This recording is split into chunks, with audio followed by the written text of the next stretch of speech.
St. Thomas, good afternoon. Hi, Joe. How are you doing? Good. Well, I drive a taxi in the city, and the traffic here on Saturday and Sunday was like 20 rugby matches going on. Because of that Emigration Expo.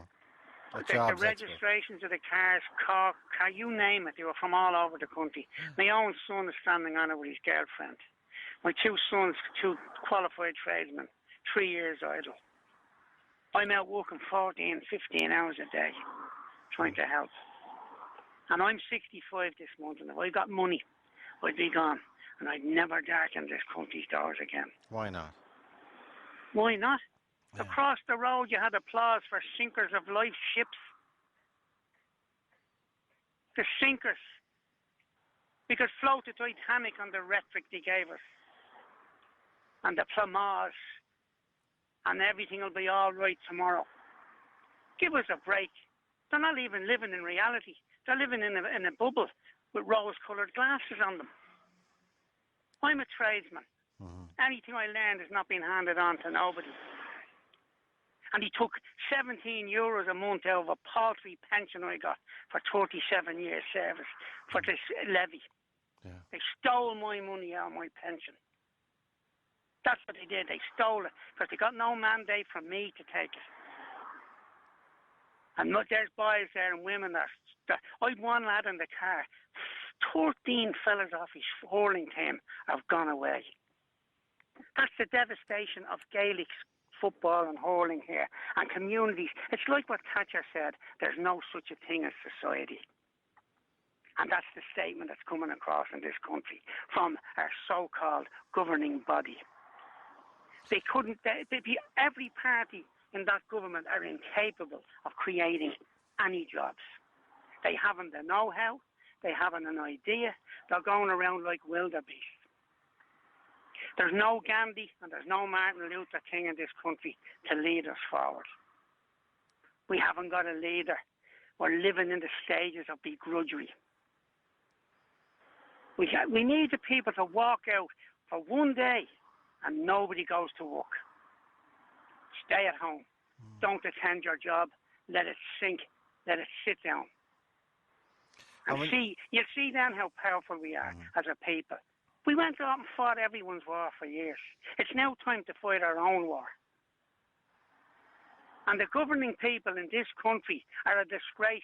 They've let us down. We're not on our knees. We're supine. We're supine we are, with no breathing apparatus. It's an appalling state of affairs. And if I won the lotto, I'd be gone so fast, you wouldn't see me heels for dust. I'd take everyone belonging to me with me. And your boys, did they get into this expo on Saturday? No. The RDS, did it? No. The queues were as long as the queue to get on the ark. And you say, I see in your car, you drive by the American Embassy on a regular basis. Yes, this morning. 3 families with children 3 and 4 years old, holding their children's hands. It's regular at the American Embassy. And the same yesterday on Saturday on the expo queue. Unbelievable. We're looking at the drain of our country. We'll be left with nothing, only me, 65-year-olds, grey hair, with nothing. And no one to support us because those we're depending on now are leaving. We're going to die. They're sucking the lifeblood from us, they are. And they're sitting up there in their ivory towers with their pensions. I know they're entitled to pensions, but the amount of them, the amount that they're getting is criminal. When you see people work for 40 years and they're walking out with buttons for pensions. And then they're saying, we want €100 for this, we want water charges. What do they think we're doing, printing money in the attic? Will you pay There's your nothing inside them. There's nothing, only verbal semantics and sartorial elegance. In short, crap. Will you pay your household charge, for example? No. Why not? Oh, jail for me. Jail for me. That's a protest. I am not paying nothing. I'm working since I was 9 years old, 56 years in the workforce, full-time at 13. I owe nobody nothing. I paid me taxes, always paid me taxes, paid me mortgage and paid me way. I don't get anything for nothing. And I'm ashamed of this country. And I'm ashamed of them allowing those Germans to tell us what to do. and the IMF saying they're going into pensions now and medical cards. Let them try it. They can slap me in Mountjoy if they like. And Thomas, nothing. Well, the point that people make, some commentators make, I heard it again yesterday, the doom and gloom is getting us nowhere, and there's too much doom and gloom. And Joe, I'm going to say something to you, and I don't want to go on a taxi rant. I'm out since 8 o'clock this morning, and this is nobody's fault. This is the fault of the economy. I have 15 euros in my pocket. 2 fares. And I'm not blaming anybody on that. That's the reality of the situation in our country. People cannot afford to get taxis. They just can't afford. They can't afford. I heard a woman on your show a few weeks ago, and I said it, She's burning shoes for heat, and we did it in the 50s in my home in Ballyferma. And everything in the house was lit by the candlelight. And every food we eat was smoked because it was cooked on the fire. And my clothes came out of the Daisy Market. I think I remember that conversation. The other element of the conversation, the new one, is that they were burning videotapes because I didn't know they burned, but they do. No burn. heat. Yeah. My father walked from Dublin to Bray with a shovel for work in the 50s. And he cycled from Ballyferma on those cobblestone streets to East Wall to work. How he did it in 3 shifts, I don't know. The bones being shook out of him. The bike was heavier than he was. And we're back to the 50s. We've gone back to the future. It's unbelievable. They've brought us to our knees. I had Johnny Fitzpatrick in my car, and he asked me, how's the taxi business? I said, the same as the banking business, shagged. Do you want to continue the conversation, or do you want to get out? What did he do? I said to him, you can have the fare for nothing. I heard you're broke. What did he say? He didn't like it. He said, report it. Go ahead, I said. Well, how did he let you know? How did he let you know he didn't like it? He just said, I can't be spoken to like that. So, when did you buy Ireland? Show me the documentation that you owned every street in this city. You're nothing, I said. Only a shyster. And what did he say? It's time to, vicious people need a vicious hand. It's time to get them by their throat and say, if you don't buck up, get out. Ceausescu was shot. And where did you drop Sean Fitzpatrick? At the courts. I was going to the court. And he asked the wrong question of the wrong person. I was a union representative for 35 years. What did he ask you that was the wrong question? How's the taxi business? How's the taxi business? So it's the same as the banking business, shagged. Which was true. Not telling lies. And was he upset the way you spoke to him? No, it wasn't. It was a banal question. Okay, but was he upset then on the journey? He was upset when I had to go with him. And what, did he feel trapped in the car or something? I said, I'm sorry, I know you're in my car. It's probably not the right stage for me to do this, but you started the conversation and I'm going to end it. How did it end? It ended with me telling them, cheerio, you needn't pay me. I heard you're broke and I drove away. My tongue is not hanging out for their money. And I'm able to get out and forage. And was Sean Fitzpatrick in the front of the taxi at the back? He sat in the front, yes. Sat beside you? Arrogant as the day is long. Did he say, I'm sorry this has all happened, or? No. Did he say, you're being unfair, you can't blame me? No, he didn't, because he didn't get a chance to talk. You can hear me, Joe. I'm a bit of a record when I get going.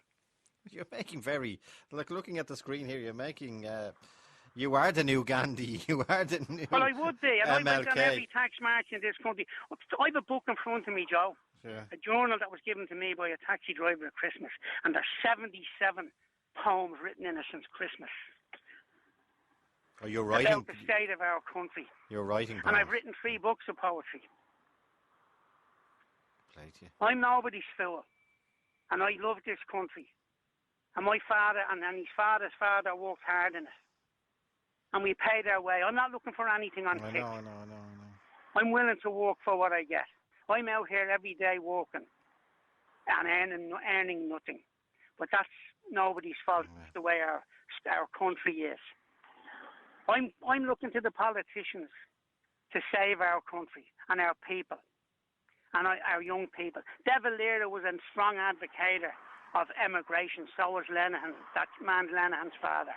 And God rest the man Lenihan that died. He said, we need 100,000 to go to make this work. That's an awful statement. When you dissect that statement, it's unreal. The culmination of it is unreal. We're down supine.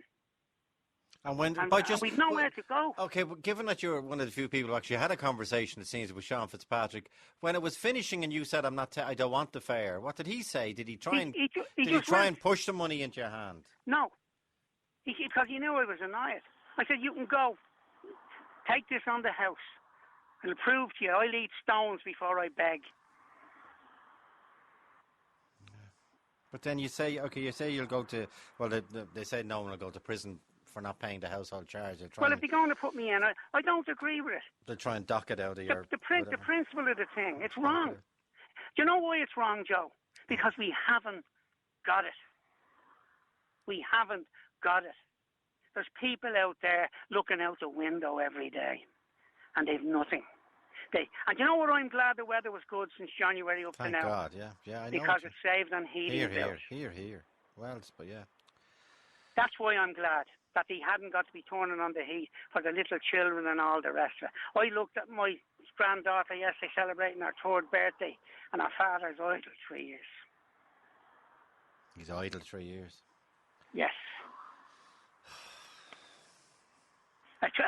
But then, Thomas... Two of them. And my wife lost her job. Okay. So did I. Okay. 4 of us. Wiped out. Okay, but you say you're writing poetry. You have the mind of a poet. A poet sees hope. That's what poets see. They see hope in everything. You see hope. So you see hope in the eyes of your 3-year-old. You'd write a poem about that moment yesterday. But you see hope in her eyes. So that's the reason to keep going and keep fighting for the country. I'll keep going, Joe. But it won't stop me commenting on what I think is wrong. Yeah. And I'm writing, my poetry is so dark, you could cover the world with it in darkness and eliminate the light. Okay. What's your second name, Thomas? Delaney, Thomas Delaney. Okay. Keep the faith.